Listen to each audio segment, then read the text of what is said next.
I don't read books. I'm actually famous for saying I've read one book in my life. In my adult life, I've read one book, and I was in a jail cell. So I had nothing else to do.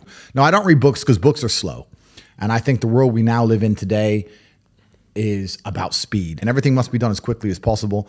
And Darwin said it, even though I'm not a proponent of evolution, he said it's the most adaptable member of the species that survives. I will change it and say nowadays the quickest member of the species survived. It's not about being the biggest or the strongest, it's about being the quickest, the most adaptable to change. And to read a book is just too many human hours for the amount of information and knowledge you get. So I don't read books. I think they're slow. I think they're a waste of time. I think a lot of it's mental masturbation for people to sit there and say, I want to get smarter, so I read books. Yeah. And I talk to these people, they're not even smart. Yeah. I know everything about everything because of my life. Yeah. It's been varied and it's been very difficult. And I'm perspicacious and I pay attention and I learn my lessons. And that's how I know everything about everything. I don't need to read books. You name it, I know something about something. That's just what happens when you get to a certain level of intelligence, because you can apply scenarios.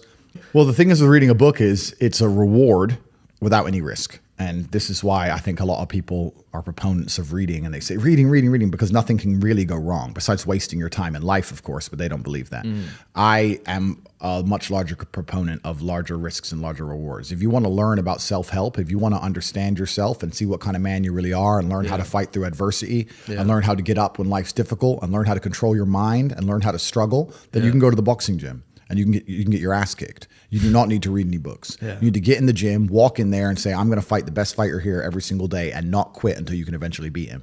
But most people are not man enough for that. So instead they'll read a self-help book and they'll sit there and try and talk to me about mindset. I learned my mindset in battle. My mindset is 87 professional fights. My mindset was learned in the reality of the real world. Yeah. I don't need to read a self-help book. I don't need to read about motivation or confidence. I've been in the cage smashing people's faces in. I don't need to learn any of that stuff.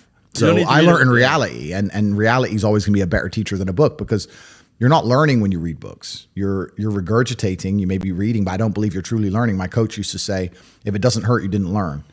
And I think he's completely right. And it's the same with entire life. You see people make the same mistake over and over again until it eventually goes really wrong. Yeah. And it's only then they'll change. Then they change. So absolutely. So I learned how to become self-disciplined and become self-motivated and work hard. And I learned how to face adversity and find strength within myself I didn't know I had, because people were trying to kill me inside of a cage. And you cannot replicate that by reading pages of a book. No. So it's a waste of time. Yeah. So I'll actually say here right now, I'm a massive anti-reader. I think it's a mistake. Yeah. I think as a young man, if you want to get your life better, the most important thing you have are your waking hours. You need to be out competing all the other people on the planet who are hyper competitive. And if you think you have 8 hours to sit there and just read a book, you are wasting your time. You are too slow, and you are going to lose against people like me, because we're just too quick, too fast. Our networks are too various and large, and we make decisions too quickly, and we absorb information too quickly, and you're just behind the time. Are you on a phone call and playing chess and reading a web page at the same time? I'm like, yes. I'll be reading what I need to read and on the phone and at the same time playing chess.